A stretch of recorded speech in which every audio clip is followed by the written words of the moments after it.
The next topic is construction of transformer. In this construction features of transformer, mainly we have two active parts. That parts are very important for construction point of view. The first one is transformer core and transformer winding. Okay, but coming to the construction details, we have several parts we have in transformer. But coming to the major important parts are transformer core and transformer winding. Okay, in our transformer core, the basic material used for making transformer core is silicon steel material.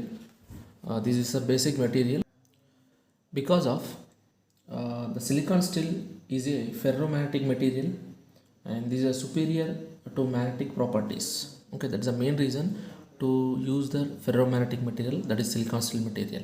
Okay, because of ferromagnetic material, we are using some silicon steel material. The silicon steel material permeability is high compared with the other materials. Okay, that's the first one. And coming to reluctance, the reluctance is low and hysteresis loss also less in our silicon steel material. Now the total silicon steel material strips we are using in our construction, the core construction point of view. This is an internal diagram of total transformer winding. This is called core and the total winding will be surrounded with the core only. The total core is a combination of number of thin silicon lamination plates. Okay, the thin lamination silicon plate size is range is 0.35 mm to 0.5 mm. Okay, that's the range of each thin silicon plate material. Now coming to the practical material, the total practical material to made up of core in transformer is CRGO material. Okay, CRGO material. CRGO is nothing but cold rolling grain oriented silicon steel material.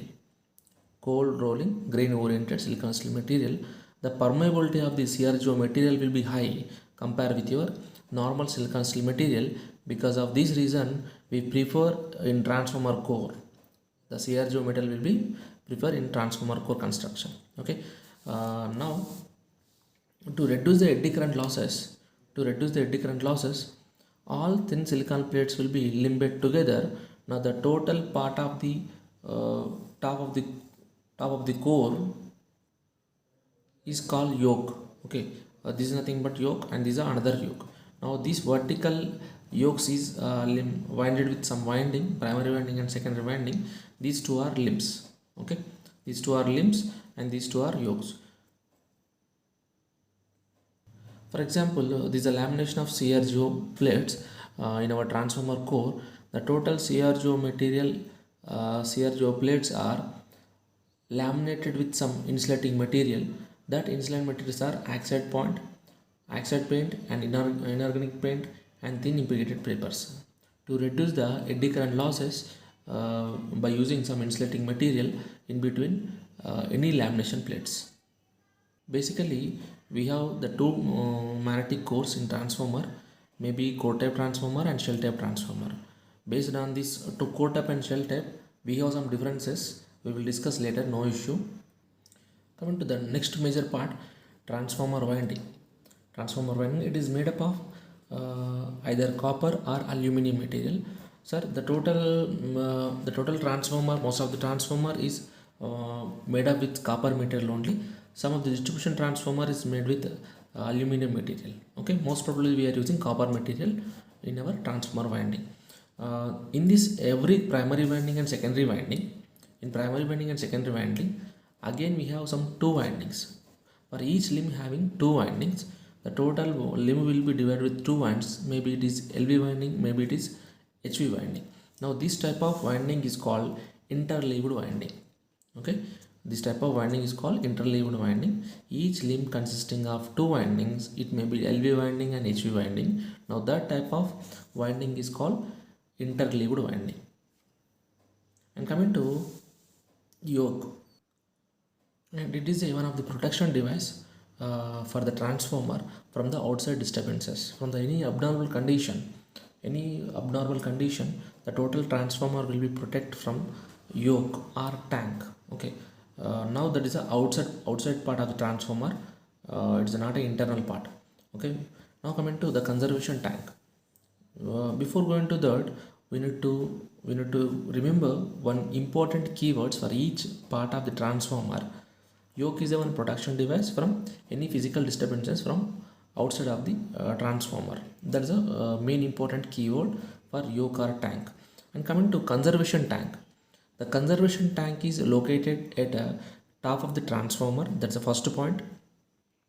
And the main importance of the conservation tank is to check the oil properties and electric strength in our transformer. And next, that's the first property. And coming to the second one, it is act as a insulating material and cooling agent.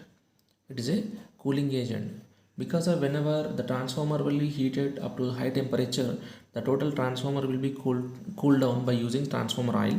That's why this is a cooling agent. Okay, the main important oil is transformer oil only, but these are one of the mediator in between transformer as well as transformer oil. Okay, now coming to the breather. What is the main important keyword for breather? It is also one of the protection device of the transformer oil from all weather conditions. Okay, the total oil will be purified or filtered by the breather only. If any impurities are exist in our transformer oil, simply the breather color will be changed. Okay, based on the situation, the color will be changed. Now coming to buck-Wash relay. Buck-Wash relay is one of the relay. It is a production device of the transformer. Any abnormal condition will be exist in our internal of the transformer. Simply the relay will be activated and it will give some buzzer to any human being if it's surrounded by the transformer. That's the main thing of buck-Wash relay. Relay is nothing but one protection device of a transformer. Okay, now coming to bushings. Okay, bushings is nothing but these are the bushings we have in transformer at the top of the transformer, located at transformer top of the transformer. And next, it provides the insulation between winding terminals to the transformer tank. Okay, it is one of the insulating material, insulation between transformer terminal and to the transformer tank. And these total bushings are connected to your supply as well as your load. We have some input bushes and output bushes. The input bushes are given to your supply, the main supply, and output bushes are given to your load. Okay, now coming to transformer oil, to provide the cooling of winding. Okay, we are using some different types of transformer oils in practical condition, but the main importance of the transformer oil is to decrease the temperature of the transformer. Okay, to decrease the temperature of the transformer, and it is also used for insulation between the windings. Okay, it is also used for insulation between the windings. And coming to the main construction of a transformer is like this only. Just observe this total diagram. Whenever the total parts are exist in our transformer, actual transformer, just see this diagram. Transformer oil, tank, and primary winding and secondary winding. This is nothing but output valve and radiator. So coming to radiator first. What is the main use of radiator? So simply the radiator will decrease the total temperature of the transformer by circulating the oil from the tank to radiator bars. Okay, from tank to radiator bars, the total oil will be circulated. Because of the circulation, the temperature of the oils will be decreased. Okay, that's the main purpose of radiator. And this is nothing but breather and conservation tank, buck-Wash relay, and bushings, input bushings as well as output bushings. Okay, thank you.